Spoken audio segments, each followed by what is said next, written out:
Queridos irmãos, nós tínhamos a mensagem, mas aí eu estava orando ao Senhor Deus e eu lembrei que antes da pandemia nós tínhamos começado uma série de 4 mensagens, né, que era aquela jornada no livro de Jonas, lembram?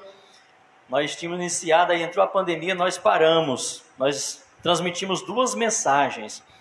E hoje nós vamos dar continuidade na terceira mensagem e no domingo seguinte estaremos com a última mensagem, concluindo essas 4 mensagens.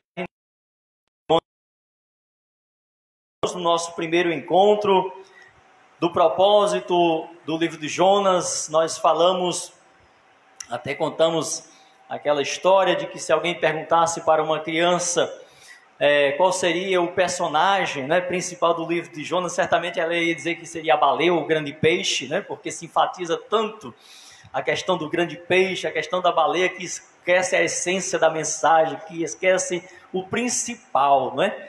E aí nós aprendemos que todo o enredo ali do livro de Jonas está em torno de Deus trabalhar o coração de Jonas, de Deus trabalhar a vida de Jonas, de Deus forjar no coração de Jonas o seu próprio coração, o seu próprio caráter, que apesar do amor, da misericórdia de Deus por aqueles 120 mil ninivitas que não sabia discernir a mão direita da esquerda, o alvo de Deus era Jonas, era o coração de Jonas, era o seu servo.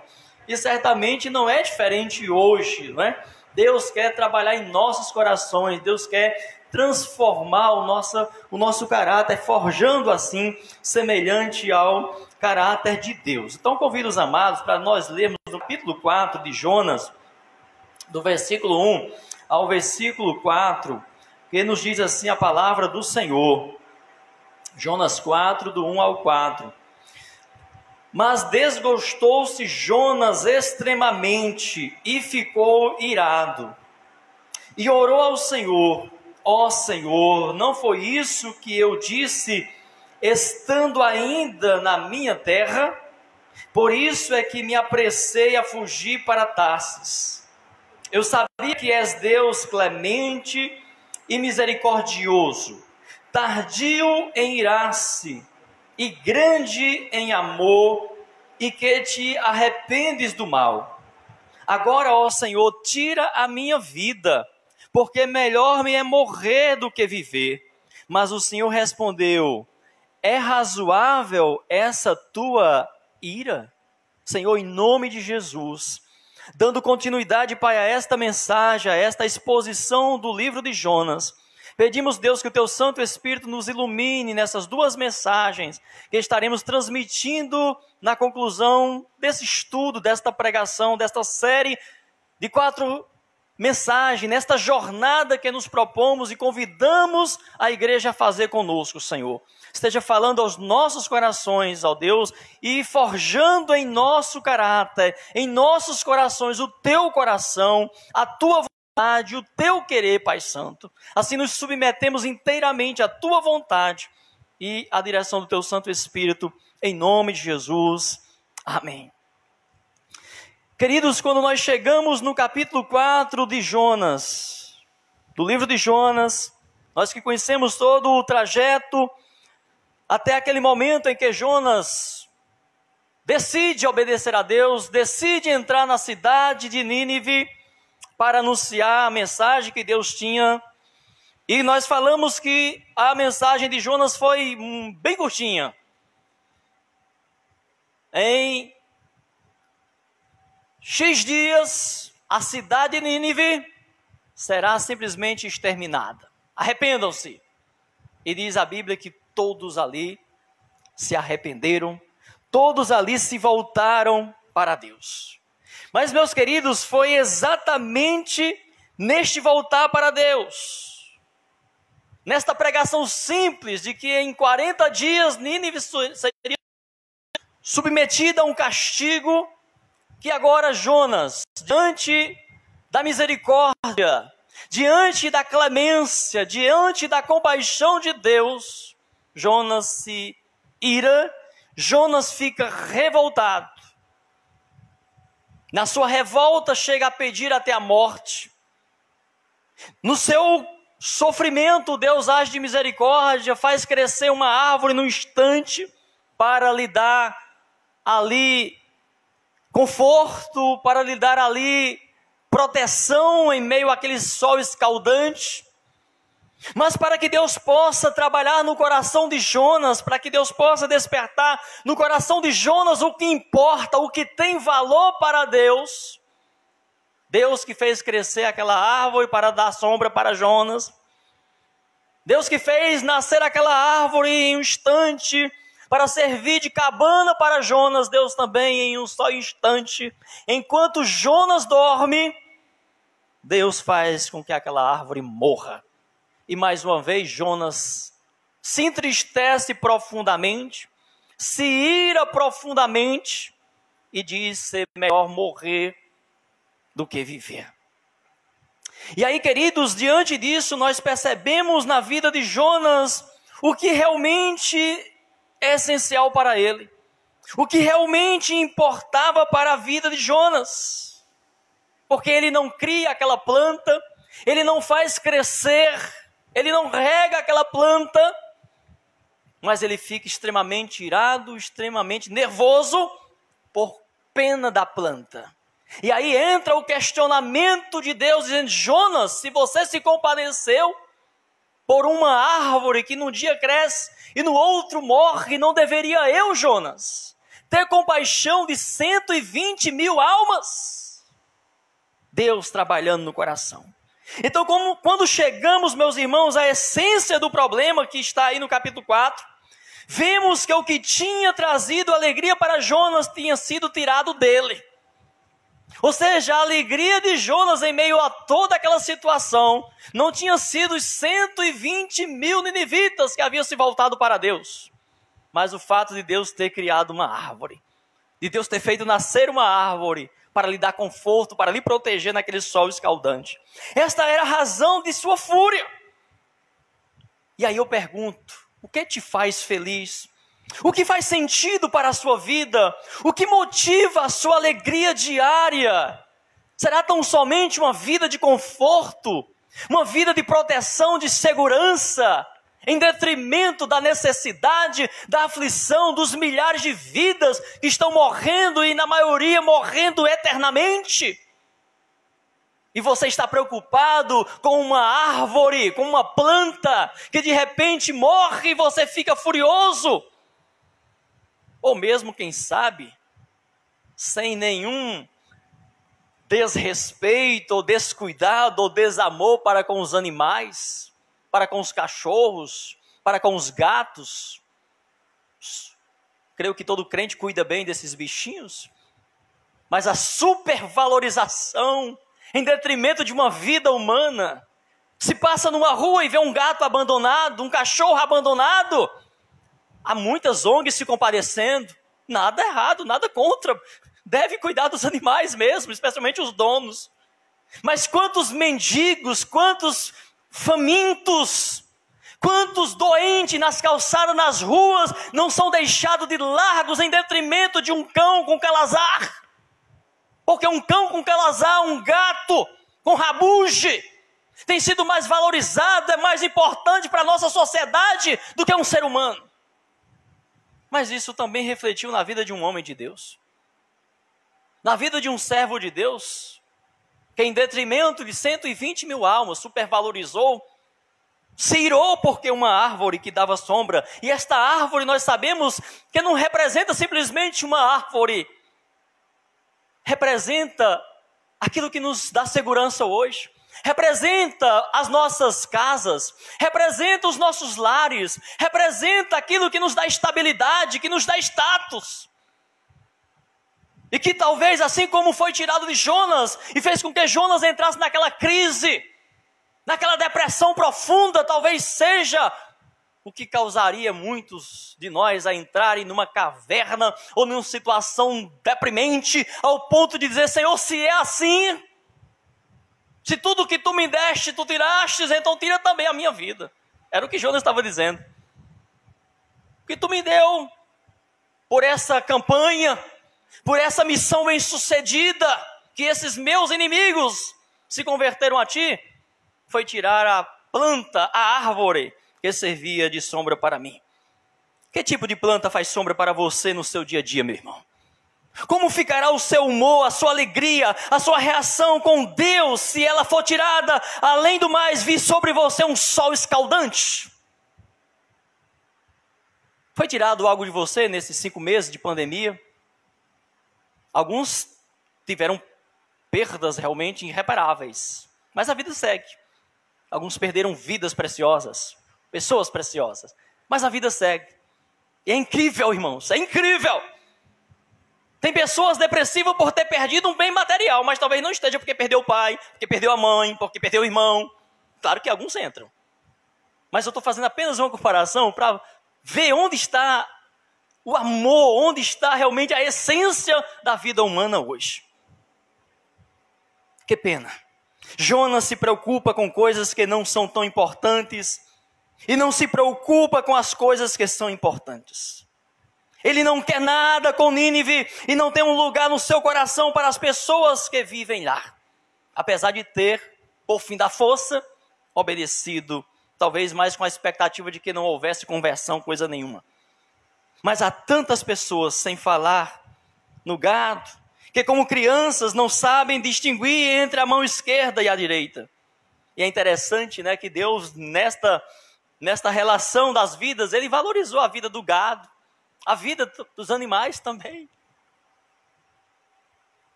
Sabem tão pouco sobre o Deus vivo. Não é de admirar, queridos, que Deus faça a pergunta: não deveria eu ter pena, ter compaixão desta grande cidade, se você se compadece de algo tão pequeno?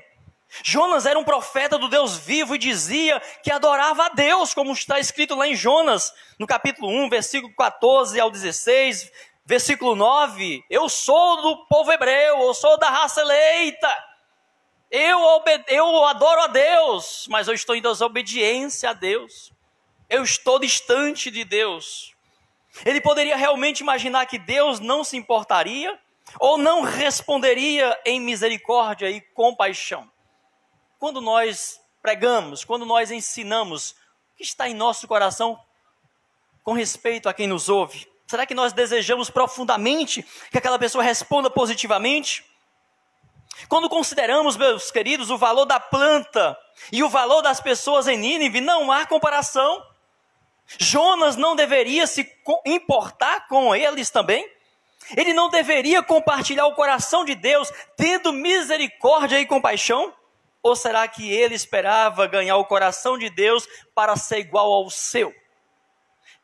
Deus estava ganhando o coração de Jonas, já o coração de Jonas, dar o coração de Jonas para se compadecer daquele povo, como Deus se compadecia. Mas parece que Jonas estava lutando também para conquistar o coração de Deus, para se moldar o seu coração. Senhor, Tu és o nosso Deus, Tu és o nosso Pai, esse povo é inimigo. Que coisa, não é? Jonas querendo moldar o coração de Deus, querendo questionar Deus por conta do seu amor, por conta da sua compaixão. Podemos, queridos, apreciar o poder deste final de livro, quando entendemos que esta pergunta é feita no final da jornada de Jonas: não deveria eu ter pena desta grande cidade? Pense sobre a estrutura do livro. Jonas se divide em 2 partes certinhas, né? Capítulo 1 e capítulo 2, capítulo 3 e capítulo 4. Cada metade introduzida pela mesma frase: a palavra do Senhor veio a Jonas. Vamos dar uma olhada no primeiro chamado aí, né? Capítulo 1, versículo de número 1 e versículo 2.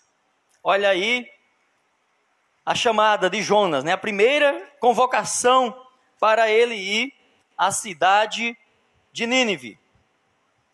Veio a palavra do Senhor a Jonas, filho de Amitai, dizendo: levanta-te, vai à grande cidade de Nínive e clama contra ela, porque a sua malícia subiu até mim.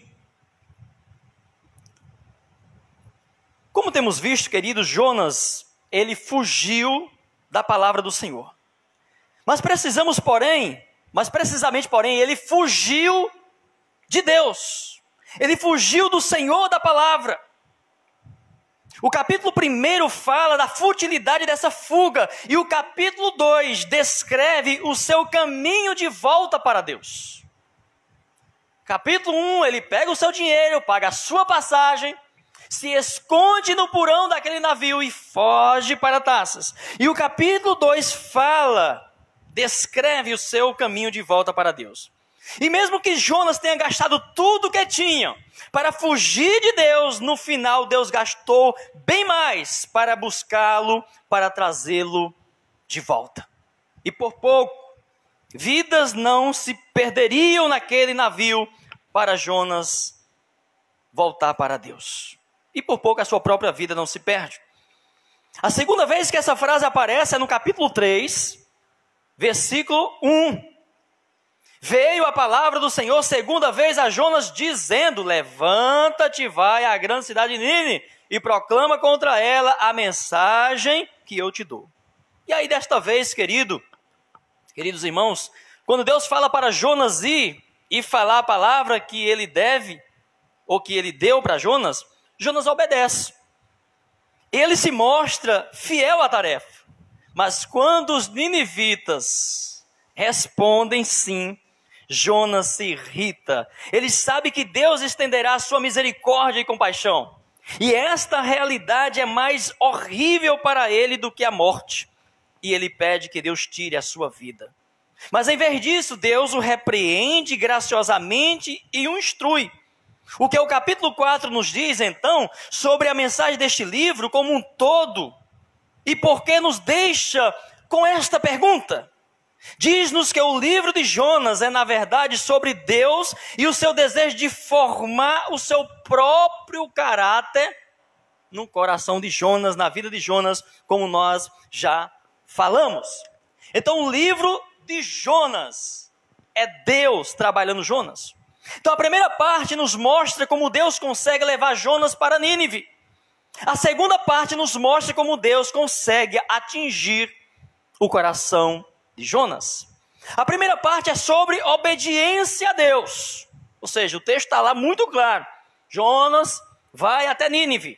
A segunda parte é sobre a obediência com a atitude de um coração correto. Ou seja, a primeira parte do livro trata sobre obedecer a Deus. A segunda parte trata sobre como obedecer a Deus com um coração correto, com um coração compassivo, com um coração cheio de graça, cheio de misericórdia, o que não aconteceu com o coração de Jonas. A primeira ordem era para obedecer a Deus. Obedece, não obedece. Segunda ordem é para obedecer a Deus, mas não simplesmente obedecer. Obedecer com o coração de Deus. Obedecer com um coração cheio de graça, cheio de compaixão, o que não estava no coração de Jonas. Prova é que ele obedeceu, mas não com o coração correto. Não com o coração voltado para Deus. Não com aquele desejo de contemplar os ninivitas se convertendo. Tanto é que quando acontece a conversão dele, ele não volta. Ele fica em torno da cidade. Ele fica esperando uma possível mudança de Deus. De se arrepender de ter dado a mensagem, como se o desejo de Deus fosse também castigar mesmo. Jonas tinha na mente, no coração, olha, em 40 dias Nínive será subvertida. Aí os ninivitas se convertem. Ele não esperava que os ninivitas se convertessem.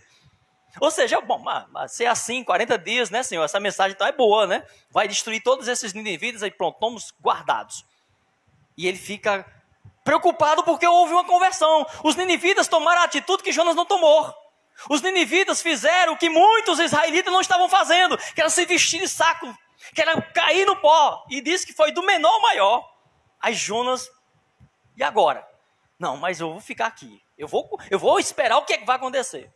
E aí acontece que Deus realmente estende a sua misericórdia e Jonas fica extremamente irado. Não é o suficiente para nós, queridos, obedecermos a Deus. Ele chama os seus mensageiros para obedecê-lo com o coração certo, com o seu coração. Então não é suficiente para nós obedecer. Ah, vou obedecer, vou fazer. Não, nós temos que obedecer com o coração certo. na direção certa, com o propósito certo, dentro da vontade de Deus, comungando com a vontade de Deus. Não é simplesmente aquela obediência religiosa. Não é simplesmente um ato de levar uma palavra de castigo, de repreensão. Quando nós pregamos uma palavra dura, uma mensagem dura, muitos se doem como se julgasse que nós estávamos com a intenção de ferir, de machucar. Não! Se for assim, então acabou. Aquele pregador, aquela mensagem realmente não tem conexão nenhuma com Deus. A mensagem de Deus para os ninivitas era dura, mas não era uma mensagem para destruí-los, ainda que fosse uma ameaça. Em 40 dias, ninivitas, vocês morrerão. Mas o que estava nas entrelinhas daquela mensagem era graça, era compaixão. E eles são alcançados por essa graça e se convertem. É a mesma coisa, irmãos, quando você escutar uma repreensão, uma correção bíblica dura, não veja como uma atitude de querer lhe dominar, de querer mandar na sua vida, entrar no... Não! O que Deus está querendo realmente é graça, é que você seja abençoado. Então ele chama os seus mensageiros para obedecê-los com o coração certo, com o seu coração. A pergunta que finaliza o livro de Jonas: não deveria eu ter pena? Capítulo 4, verso 11. Nos deixa querendo mais. Por favor, conte mais o resto da história. Será que a pergunta de Deus penetra o coração duro de Jonas? Jonas se arrepende. Ele começa a compartilhar o coração de Deus. Será que isso acontece? Não sabemos. O livro termina assim, com essa pergunta de Deus. Não hei eu de ter compaixão dessas grandes cidades? Dessa grande cidade? Termina assim. E aí não se sabe, será que Jonas realmente teve o coração moldado? Teve o coração transformado? E aí eu penso, irmãos, que como pais, e muitas vezes, né, conta ali uma história para seus filhos, quem tinha o hábito de contar história, e aí, quando está chegando perto do melhor da história, dá aquele suspense e deixa para o dia seguinte. O que é que o menino vai querer no dia? Querer saber o final da história. Deus deixou suspense. Você sabia que essa história tem uma resposta? Você sabia que Deus deixou suspense e alguém externou plenamente o coração de Deus? Porque nós sabemos que os personagens do Antigo Testamento, todos eles eram sombra de um grande personagem que iria se manifestar. Se Deus estava querendo forjar o próprio coração dele no coração de Jonas, é porque um dia o coração de Deus literalmente está na terra. E aí nós vamos ver isso no final da mensagem. E aí, esse final do livro, né? Essa expressão termina com um grande eco. Não deveria eu ter pena? Não deveria eu ter compaixão? Não deveria eu ter misericórdia? E aí tantos anos têm se passado, irmãos, desde que essa palavra foi revelada, desde que o Senhor Jesus veio a essa terra. E Deus continua tendo graça, misericórdia. Que pergunta surpreendente. Quanto mais nós ouvimos, menos deveríamos pensar sobre Jonas e mais sobre nós mesmos. Quanto mais nós lemos esse livro, menos nós deveríamos pensar ou de julgar Jonas e pensar sobre nós mesmos, nosso grande problema.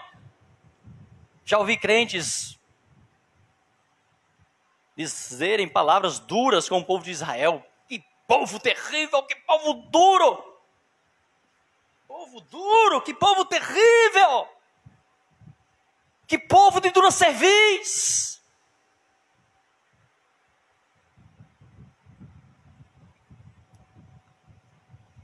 Eu compartilho o coração de Deus. Deus está trabalhando no coração do seu mensageiro para formar nele o seu próprio coração. E aí no começo dessa mensagem eu convidei vocês a embarcarem, né, nesta jornada que nós imaginávamos ser de 3 a 4 mensagens, como de fato será. Nessa jornada que muitas descobertas, que muitas maravilhas nós estaríamos descobrindo, não necessariamente sobre a vida de Jonas, mas sobre a nossa vida. Porque o Deus que estava trabalhando no coração de Jonas, forjando no coração de Jonas, no caráter de Jonas, no seu caráter, o seu coração, é o Deus que atua hoje nas nossas vidas, em meio a tantos inimigos que nos cercam e que talvez você diga, não são meus inimigos, mas na prática não é o que parece.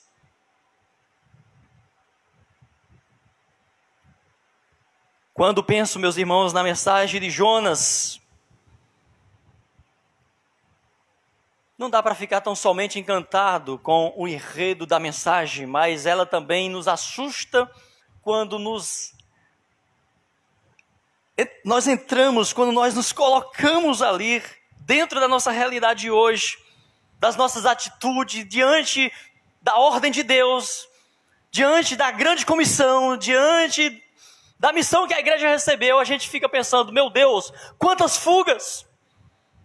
Quanto dinheiro já gastei para pagar minha passagem para fugir da presença de Deus? E quantas pessoas, meus irmãos, não estão no Caribe? Não estão nas belas praias? Nas belas mansões? Nos belos confortos? Porque pegou o seu dinheiro e fugiu da presença de Deus. Muitos insensivelmente permanecem lá, porque o conforto vai realmente torná-lo mais distante de Deus, mais distante de Deus. Se alguém dissesse assim, olha, a Bíblia são histórias que Deus deu aos seus servos para contar, ainda assim a Bíblia é a verdade. Se alguém dissesse, olha, a história de Jonas foi uma história que Deus contou, uma parábola e tudo mais, essa parábola seria para mim. Essa parábola seria para você. Assim como a do rico e Lázaro, assim como tantas outras. Que pode não ter acontecido no olhar físico do homem, mas Deus, ele se antecipa aos fatos, então Deus tem autoridade para criar uma história e se antecipar aos fatos. Ontem eu ouvi uma palavra tão interessante de um pastor que estava pregando na TV, e ele tinha gravado aquela mensagem de dia, claro, e a mensagem lá que estava sendo transmitida era à noite, lá no canal. E ele disse o seguinte, olha, ele deu aquela palavra dele e tal, olha, Deus mandou falar isso aqui para você e tal, por isso que eu estou começando esse programa, fazendo essa oração, porque Deus me falou assim, tal. Talvez você esteja pensando aí, mas pastor, você gravou esse programa de dia, você está falando para mim agora, você está de noite, então você não é exatamente você que está aí. E ele disse, é verdade. Mas o Deus que, enquanto eu estava lá preparando a mensagem, enquanto eu estava lá gravando essa mensagem, ele já estava te contemplando, ouvindo tal hora do dia ou tal dia do ano. Porque Deus se antecipa os fatos. Então a palavra, ela se antecipa. Então a história de Jonas, ou qualquer história bíblica, ainda que alguém queira dar o seu conceito de que foi uma história contada em tal, teve um enredo assim, assado e tal, meu irmão, não muda absolutamente nada no propósito de Deus, na visão de Deus, na intenção de Deus de atingir a sua vida, o seu coração hoje e o meu coração. Quais as coisas que me preocupam? Eu obedeço a Deus? Eu fujo dele algumas vezes? Quem são os meus inimigos? Eu desejo que eles conheçam e experimentem a misericórdia e a compaixão de Deus. Qual o efeito que a boa teologia tem sobre os meus pensamentos e as motivações do meu coração? Eu estou disposto a correr risco para que outros possam experimentar a vida eterna. Eu estou disposto a correr risco para que outros possam experimentar a vida eterna. Eu compartilho o coração do meu Pai, do meu Deus. Honestamente, eu não gosto das pessoas que eu encontro. Eu olho para a maravilha e a beleza de Deus e entendo que há um abismo infinito entre o meu coração e o coração dele. Jonas e eu somos muito iguais. Quando estudamos o livro de Jonas, meus irmãos, não tem como não pensar nos inimigos que os cristãos têm em volta do mundo. O cristão como um todo. Os cristãos têm inimigos terríveis. Se você for pensar na Al-Qaeda, Talibã, os povos árabes, de um modo geral, são inimigos do povo cristão. Nós já contemplamos cenas terríveis aí, de cristãos sendo mesmo ali degolado, pisado. Mas são inimigos do povo de Deus, são inimigos dos cristãos. Mas e aí se Deus mandasse você para pregar para este grupo, para pregar para estas pessoas que te odeiam, que perseguem, que são capazes mesmo de matar você, o que você faria? O que eu gostaria que acontecesse no final com a vida deles? O que eu gostaria que Deus fizesse com eles? No nosso dia a dia, quando alguém pisa no nosso pé, quando alguém discorda de nós, quando alguém não comunga de jeito nenhum com o que nós pregamos, com a mensagem de Deus, qual é a nossa atitude? Qual é a nossa reação? Será que nós olhamos mesmo com graça? Será que nós olhamos mesmo com compaixão, com misericórdia? Precisamos, meus irmãos, fazer mais algumas perguntas honestas para nós mesmos, para saber se de fato aquilo que Deus trabalhou no coração de Jonas e que Deus continua trabalhando em nossos corações, se de fato os nossos corações já alcançaram o nível de espiritualidade, de santidade, de pureza, de amor, de graça e de compaixão que Deus estava buscando no coração do seu mensageiro. E isso nós estaremos falando no próximo domingo. Amém? Vamos ficar de pé? Vamos orar a Deus. Querido Deus, amado Pai que estás nos céus, santo, santo é o teu nome, Senhor. Agradecemos, ó Deus, por esta manhã tão preciosa, esta manhã tão valorosa, aqui na tua casa, Pai, aqui na tua presença. Agradecemos pela tua palavra que nos fortaleceu, que falou o nosso coração nesta manhã. Agradecemos, Pai, por aquele momento tão precioso que tivemos pela manhã, ouvindo a presença do Senhor nas orações dos irmãos, sentindo ali o teu mover, sentindo ali o Senhor nos fazendo voltar a ser igreja, a ser corpo reunido no teu santuário. Ó Deus, obrigado, Senhor, que o teu Santo Espírito esteja movendo a tua igreja, esteja despertando o teu povo, Senhor, os nossos jovens, os nossos adolescentes, nossas crianças que estão em casa, que o teu Espírito Santo dê graça e força aos pais, ó Deus, para estarem insistindo em apregoar a tua palavra aos pequeninos, Pai, em transformar o seu lar num ambiente em que se ouça mais do louvor, da adoração ao teu santo nome, Pai. Deus, em nome de Jesus Cristo, rogamos a Ti, Pai querido, pelos pais da nossa igreja, Tua bênção, Teu fortalecimento, Tua sabedoria, Tua graça sobre cada pai, Senhor Jesus, sobre aqueles que são pais, aqueles que vão ser pais. Meu Deus, esse tempo que estamos vivendo hoje realmente é difícil, mas talvez não tão difícil quanto o tempo ou quanto o dia de antes de ontem que viveram nossos irmãos, dos quais nós recebemos o seu testemunho. E talvez os dias que nós vivemos hoje não sejam tão aflitivos, tão angustiantes, tão terríveis, tão difíceis, quanto os dias que viveremos amanhã, Senhor. E por isso suplicamos a Tua bênção para os líderes de famílias da Tua igreja, para os pais, para as mães, para aqueles que foram já alcançados pelo Teu Santo Espírito, pela Tua graça bendita, para que Deus haja um despertamento, Senhor. Eu sei que esse tempo, Senhor, é difícil sobremodo, por conta desse ataque frio espiritualmente, Senhor. Esse ataque diferenciado dos ataques que a Tua igreja já sofreu, ou que algumas estão sofrendo em alguns países onde há perseguição física, o que não é o nosso caso, Senhor, mas que o inimigo das nossas almas tem esta maneira sutil e terrível de atacar a Tua igreja, de atacar o Teu povo. E nós sabemos que a igreja está sob ataque do diabo. as famílias, os pais, as crianças, os nossos jovens estão sob ataque do inimigo. Nós te pedimos, Senhor, nós te suplicamos misericórdia, nós te suplicamos despertamento, Pai, que o teu povo, a tua igreja, possa saber, meu Pai, ler o tempo, discernir o tempo, Senhor, e que não há avivamento sem ajuntamento, Senhor.